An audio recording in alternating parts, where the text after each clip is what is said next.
So I've been reading Bram Stoker's Dracula for maybe close to a month at this point, and I'm really close to finishing it, so I'm really excited about that. That has kind of triggered a classics mindset for me, so I've been looking into different classics I want to read, and the list is getting really long. But there is one classic that I've been trying so hard to read since high school, and that is Wuthering Heights.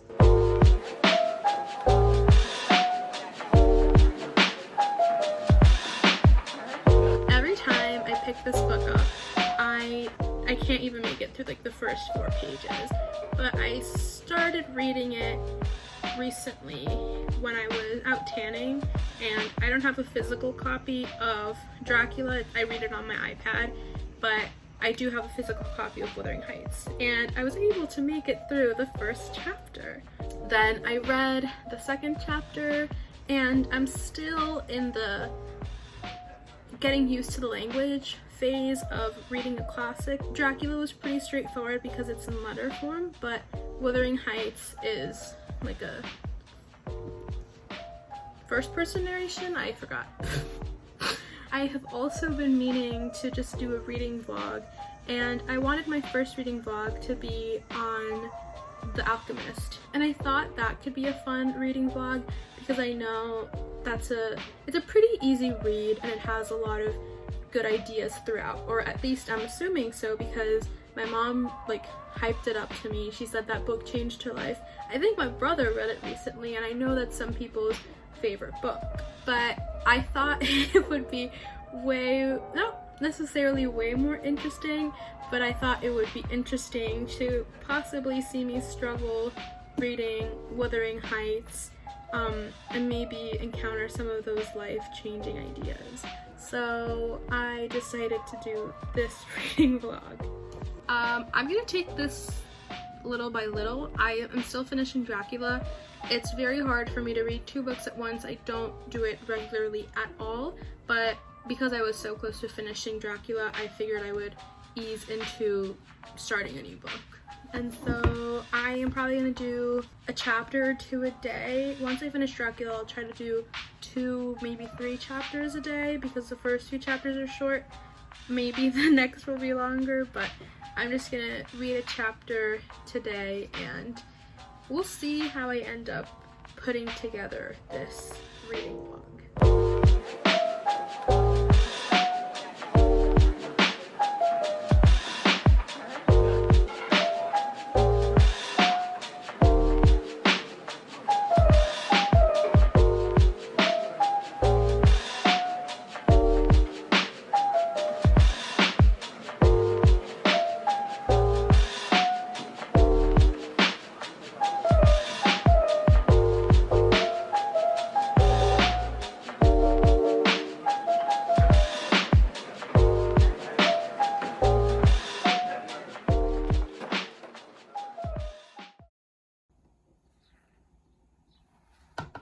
Oh my god.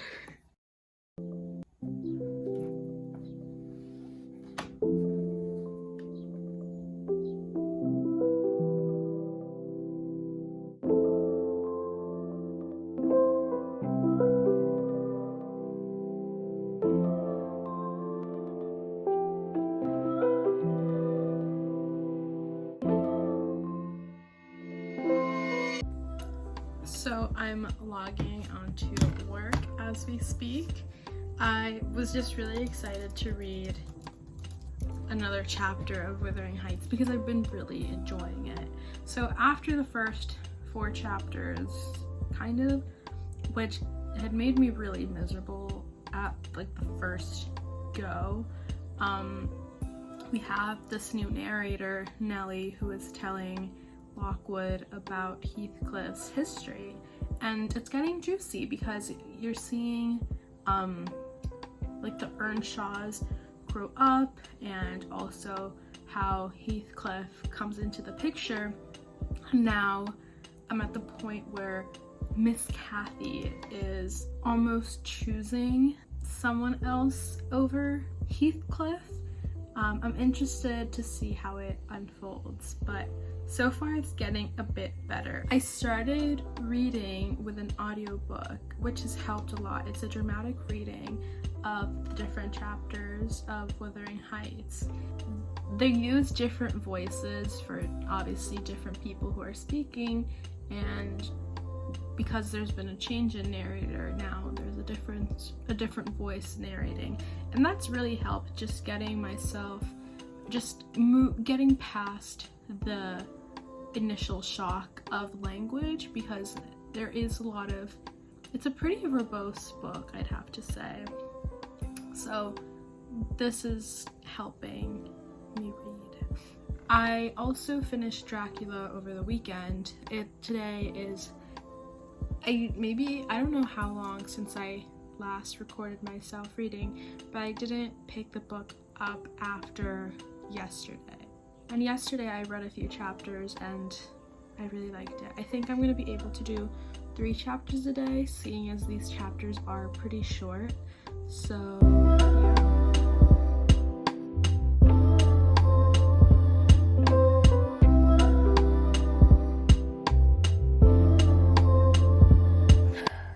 So I am almost halfway through the book. I think I want to say I just finished chapter 13, and in my edition, I guess, once I finish chapter 14, I should be pretty much like halfway through the book. And honestly, it does really help reading with the audiobook, because I just read chapter 13. Well, granted, I didn't read chapter 13 in one sitting, and I do like to read chapters in one sitting, so then I can kind of have that continuous flow of story. But reading with the audiobook does help just to like draw a better picture in my head, especially with this like the dramatized version I read. But also I go on YouTube, and if I don't understand something, I go on this like Course Hero page, and they have chapter by chapter summaries of actually all sorts of books. So they had, I'm pretty sure they had Dracula there too, but Dracula for the most part I didn't need as much aid as I do in Wuthering Heights. So far I'm vibing. Like, I think I already said this, but it's very much like a soap opera in a book, which I think is kind of hilarious now, but I'm just taking it a chapter at a time. I meant to mention this because I'm kind of in a dilemma. So a couple nights ago I watched Pride and Prejudice, and I thought I had watched it, the Keira Knightley version. I really want to watch the Colin Firth version on BBC. I think that's a version, but I want to read the book before I watch that. But I did really like the Keira Knightley version, and so that got me thinking maybe I should just see if there's a Jane Eyre version, because I do really want to read Jane Eyre, and I think I'd like Jane Eyre. Just the premise is like pretty typical of a book that I'd like, but I don't know. Like, I don't know if I should watch it tonight or if I should just wait a few months, but I really want to watch it. So I don't know, I think I might do that. And that got me thinking, I don't really know of a lot of Wuthering Heights versions, or I just like movie versions, and well, I think there's a couple of versions, but the one I found that, or at least the most recent one, is the 2011 version starring Kaya Scodelario from Skins and a couple other things. And the director seems to be pretty critically acclaimed. She won an Oscar for a 2003 short movie. Her name's Andrea Arnold. I've been reading like comments on these YouTube trailers, and maybe it was also released in 2011, the 2011 Jane Eyre version with Mia something is it like the trailer was, someone commented like, oh, this looks like a horror movie, but then some people were saying, oh, like it's cool that they tried to do the gothic elements. So I do kind of want to see like a film interpretation of that. And I also watched this video that said the 2011 version wasn't that bad in terms of like adaptation, like it was an okay faithful adaptation. Now, I don't know too much about the Wuthering Heights stuff. I know this is kind of like a tangent, but I am trying to get into the Bronte sisters because I know a lot of people do like them, and they seem to write, I don't know, a lot of their books seem to be things, or seem to be stories that I would enjoy, even though they do seem like very long texts. If you've watched the Wuthering Heights versions, like any adaptation, let me know, and let me know which one you recommend. Are they worth it? Because for now, I'm not particularly interested in one, but that might change.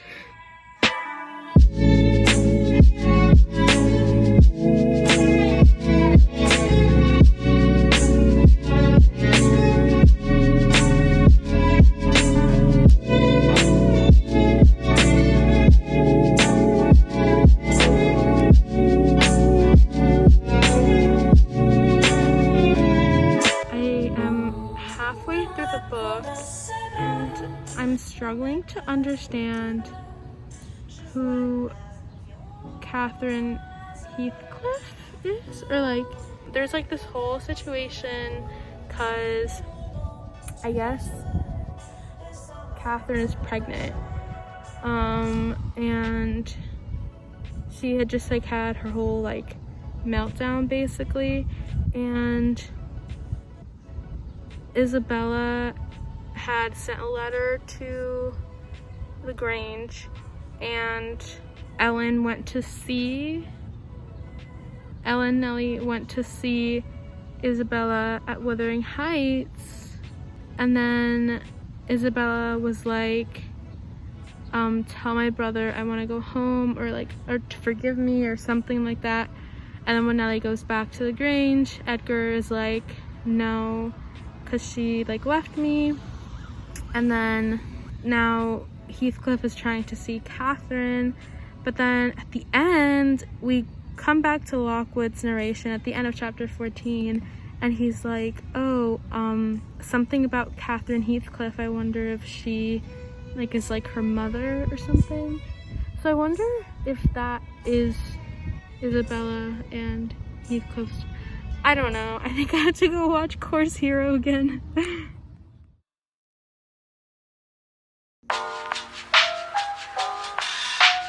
Okay, so I'm reading chapter 15. Same day as like the past few clips you've watched. So Lockwood is going to take over the narration from Nellie because it's been like a week, and he's like, okay, I'm going to give you the Cliff Notes version of what Nellie told me. And I'm wondering if at this point Emily Bronte was like trying to build suspense, because like the last paragraphs were like about like this letter Heathcliff was sending. So, and you don't really like know the aftermath of that. And I know that in other videos I've watched, there's like a division in halves, like the current situation at Wuthering Heights, and like half the story is Nellie catching Lockwood up on why Heathcliff is the way that he is, and the other half is like today in Wuthering Heights, I think. So I'm wondering if Emily Bronte was just like, girl, I gotta go. Because TBH, the first 4 chapters are kind of like, they were kind of slow and kind of hard to keep up with, at least. Maybe like, because I was getting used to the language, but I've been very entertained so far with Nellie's retelling of Heathcliff's life. So I'm wondering why Emily Bronte made the executive decision as to just give us a Cliff Notes at this point. We'll find out, I guess, but I just wanted to air that out. This like love story, or like whatever it is, between Heathcliff and Catherine is really confusing, because I don't really understand half of the things they're saying. Like, for the most part, I feel like they're like, oh, stay with me or I'll kill myself, basically. They don't seem to be in a very healthy romance, which I think was to be expected, like from what I've watched online.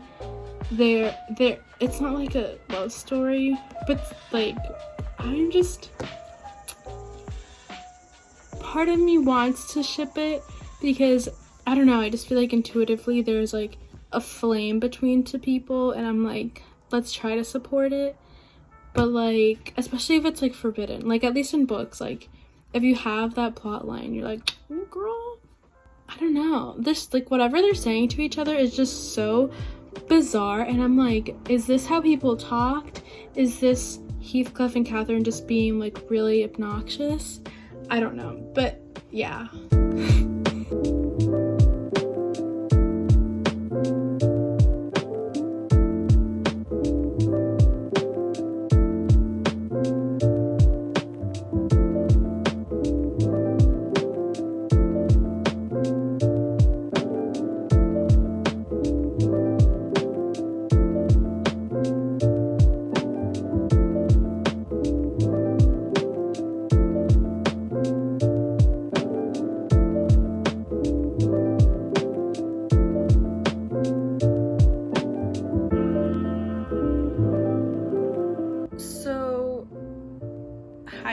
Chapter 17 was also major tea, but there were parts of it that were kind of like slow. Towards the end though, we find out that Hindley dies, and that just kind of turns into a mess, because if you've read Wuthering Heights, which I'm assuming you did, I don't know, if you want a spoiler, here's a spoiler.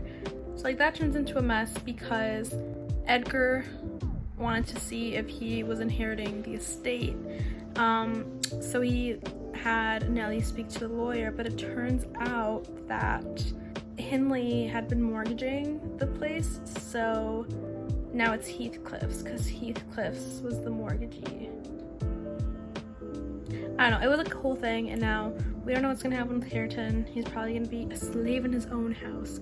And as I was reading this chapter, I like kept thinking, like, overall, what would I rate this book? And I think I'm in like a 3.5 stars mood, mainly because yes, it is like really soap opera-y, but I've just been struggling so much to like get through the book that that's kind of been bothering me. I'm torn because I'm not totally amused by this book, but at the same time, I do get excited to read parts of it, and also there are some very well-written parts that aren't necessarily tea. For example, in this last chapter, there was this really cool metaphor between, so Nellie, when she's like narrating this, is like, oh, it's interesting to compare Hindley and Edgar, because they've basically been through the same thing. Their wives died and now they have to raise their kid, and each of them is kind of like in a ship that's crashing, and so Hindley, you know, let the panic consume him, and he went down a darker path and wasn't very responsible and didn't care for Hareton that much.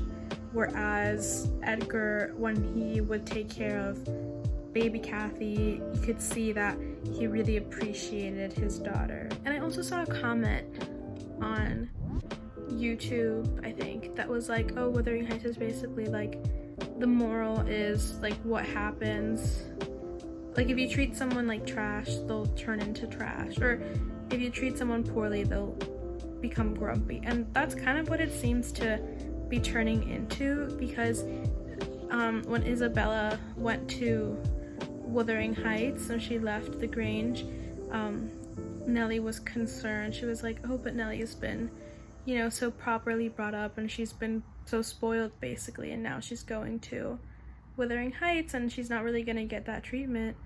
And now Nellie like left her husband, and no, not Nellie, Isabella left her husband and all that stuff, and she was kind of like cursing him out when she was talking about him to Nellie.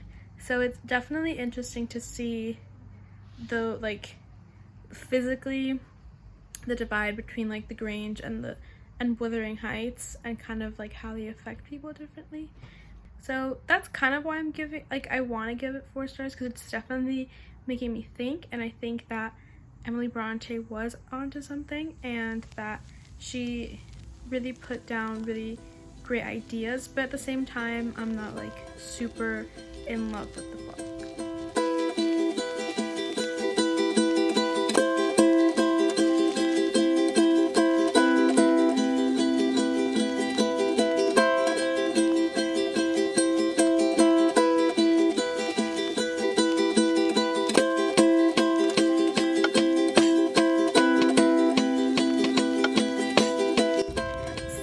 I'm in like chapter 21 towards the end, and like young Catherine has met both her cousins, and she knows that both Hareton, I still don't know that's how you say his name, Hareton and Linton are her cousins, and so Heathcliff has finagled a way for Catherine and Linton to fall in love, and it's working. Oh my gosh, now they're exchanging love letters, and I'm in this scene, or like I'm reading this part that Nellie like looked at the stash of letters that Linton and Catherine had exchanged, and she goes, the earlier dated were embarrassed and short. Gradually, however, they expanded into copious love letters, foolish as the age of the writers rendered natural, yet with touches here and there which I thought were borrowed from a more experienced source. If you've read or watched Atonement, like that's the imagery in my head. But also, is the experienced source like Heathcliff, like not minding his own business or making this his business? I don't know, but I'm intrigued. So the sentence after that reads, some of them struck me as singularly odd compounds of ardor and flatness, commencing in strong feeling and concluding in the affected wordy style that a schoolboy might use to a fancied incorporeal sweetheart.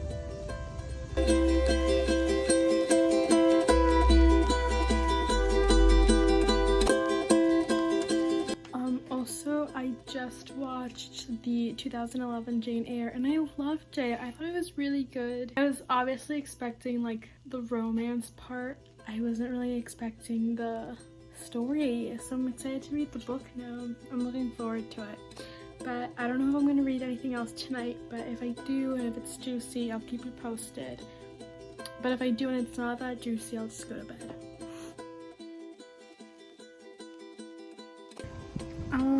So I'm on my way to the bench I always read on, and there's someone already there.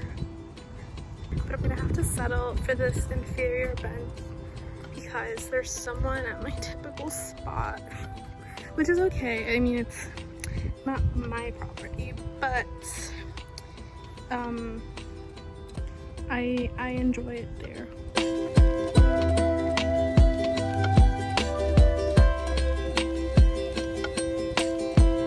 So a few days ago, I made a comment about the transition between Nellie being the narrator and then Lockwood being like, okay, Nellie has finished the story. I feel better. I'm gonna retell you the story that Nellie told me. Sorry about that. And I was like, oh, is like Emily just trying to speed up the process of giving us the next part of the story? But I really don't think that was the case. I think she was probably just being like, oh my gosh, Nellie has really been talking to Lockwood for a million years, so I need to call it quits. Oh my god, so we're almost caught up. I just started chapter 25, and Mrs. Dean, Nellie, is like, this happened last winter, so like last year, and Lockwood's in love with Catherine? TBD. Also, if someone could explain the concept of calling in like Victorian era England, I'm assuming it's just like almost like sending a telegram or something, or just like sending someone a quick note, or maybe visiting someone. But I couldn't exactly find what I was looking for online. I did find an article, but I skimmed it, but it was more about like calling etiquette instead of like what actually calling is. They kind of described it as a visit. So I'm wondering, yeah, just let me know what you guys think or what you guys know to be calling in the Victorian era. So like, for example, when Mr. Linton is like, I wish my nephew would write Ellen or call. I don't think the telephones were around then. That's why I'm curious. I finished chapter, I don't even know what chapter I'm on, but basically it's revealed that Heathcliff wanted to somehow lure Catherine back to Wuthering Heights and keep her there overnight so that she could marry Linton in the morning. And I guess he succeeded, but like at the end we don't know because Nellie was like locked away in a room. So I really want to read the next chapter, but I have to like log on to my work computer. So maybe I'll read it over lunch. I don't know. I don't think I've read over lunch in a while, but this next chapter is only like 7 pages.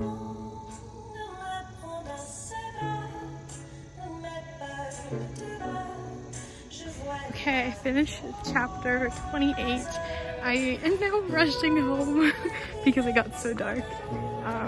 But so Linton died, like Mr. Edgar Linton. And so I need to like review what happened because I think like Heathcliff had like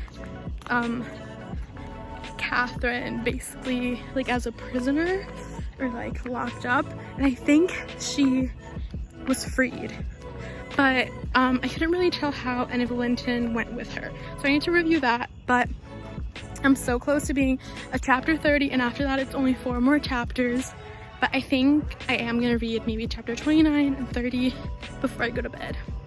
And I think it's 8:45 and I'm hungry.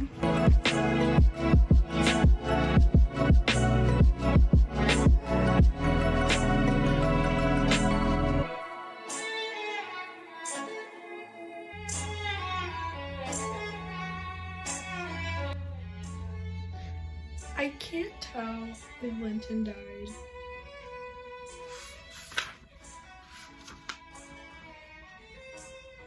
Of course, hero. Yeah, so Linton did die.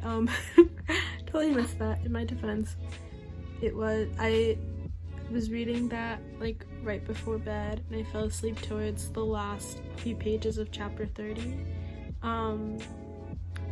But I mean, I'm not surprised he died. I just didn't know that he actually died. Like, I would have been surprised if he was still alive because he made such a big deal of him being so close to death.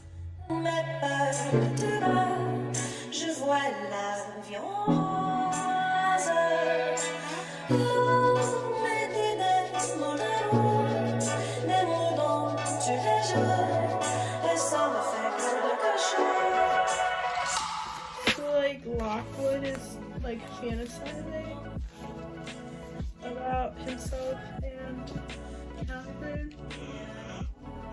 I don't know, I'm so close to the end, I want to know what happens. I don't know, I think I can finish it tonight, we'll see.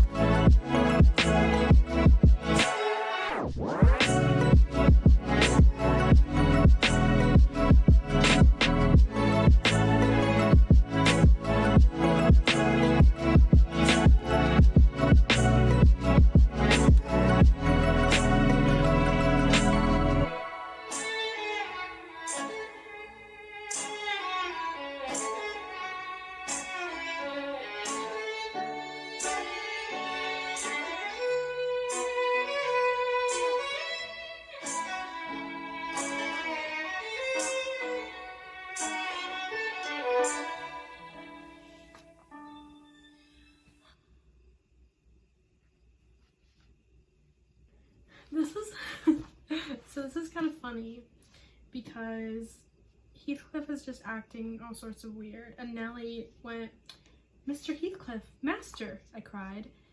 don't for God's sake stare as if you saw an unearthly vision. Unearthly.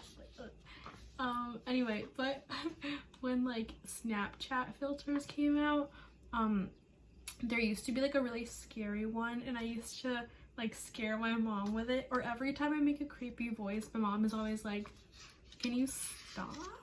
So it's, I don't know, it's just funny that that's happening.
So sad it's over. Oh, it was good. It was good. I did write some like preliminary final thoughts that I will now share with you. Okay, so here's a quick rundown of my overall thoughts of the novel. I'm giving it a 3.5, I think, officially. Overall, I was pretty into it. I do enjoy darker novels, I guess. Like, I'm okay with not getting a happy ending. I'm okay with not having a love story. And I'm okay seeing like character development, which I think not all the characters had. I think a few of the characters were kind of static. Like Catherine, for example, was a pretty static character, but Kathy, Hareton were pretty, you know, you got some character development. So that was nice, and I am glad I watched all those like booktuber videos that suggest reading it as a revenge novel, because the love story between Catherine and Heathcliff was really frustrating to read through. But keeping in mind that it wasn't meant to be a love story, just like it was even like bigger than Catherine and Heathcliff.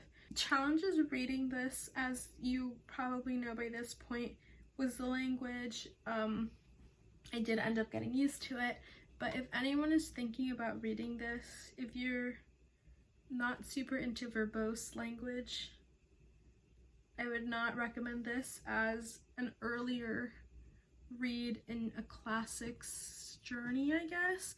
But you've probably already read this in high school, so you probably don't need to hear that. But even though there were the language was challenging, there were some very beautiful passages that I do see why this book has lived like so long in people's libraries, I guess. So like, for example, when Nellie is comparing Edgar and Hindley as parents, and also that quote about like Catherine loving Heathcliff versus loving Edgar. I think at the end of the day, I do understand the hype. I do see why people love it, but I personally don't know if I would reread it, and that is why I'm in the 3.5 star rating, because I don't know if I would casually pick this up again, although I am really glad I read it, because these past 2.5 weeks have been really fun. I think to finish it off, I'm going to do a BuzzFeed quiz. The only BuzzFeed quiz I found was which Wuthering Heights character will you marry? There's like other quizzes we can try taking, but let's start with the BuzzFeed quiz. How do you make decisions? I think I avoid decisions. Not gonna lie. That's a character flaw.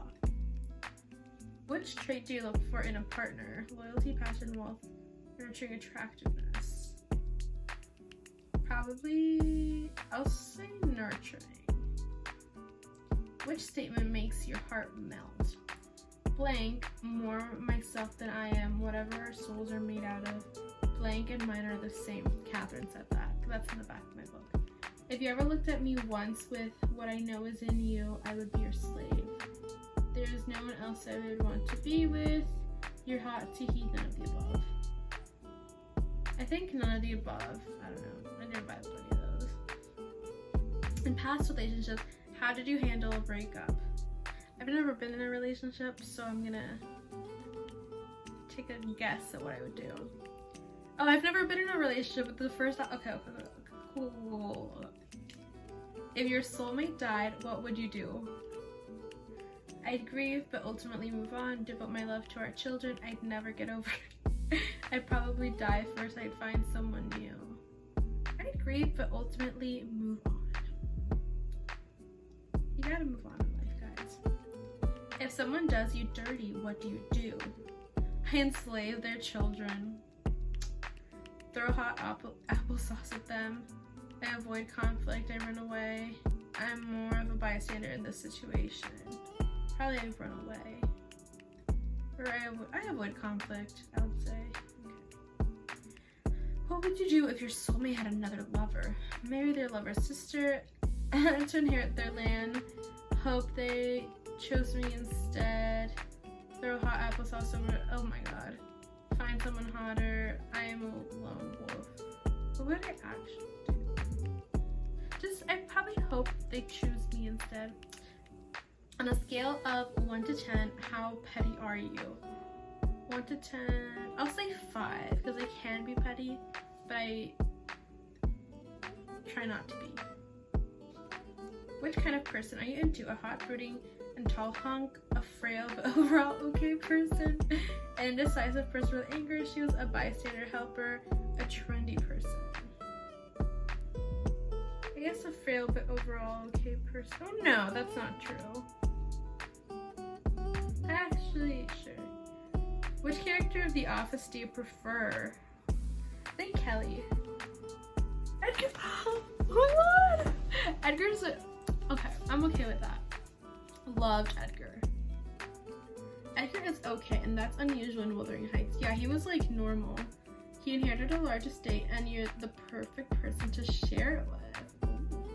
He won't like it if you have other lovers, but don't worry.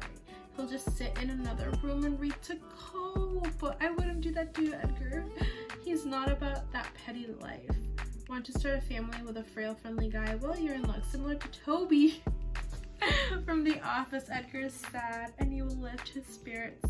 Congrats. So I have a feeling editing this will be a journey, and it might take me several days. But thank you for watching. I hope you found some sort of enjoyment in this video. I know it was nice to just vent out my feelings as I read to someone out there. I hope you're listening. hopefully see you sooner rather than later. Bye.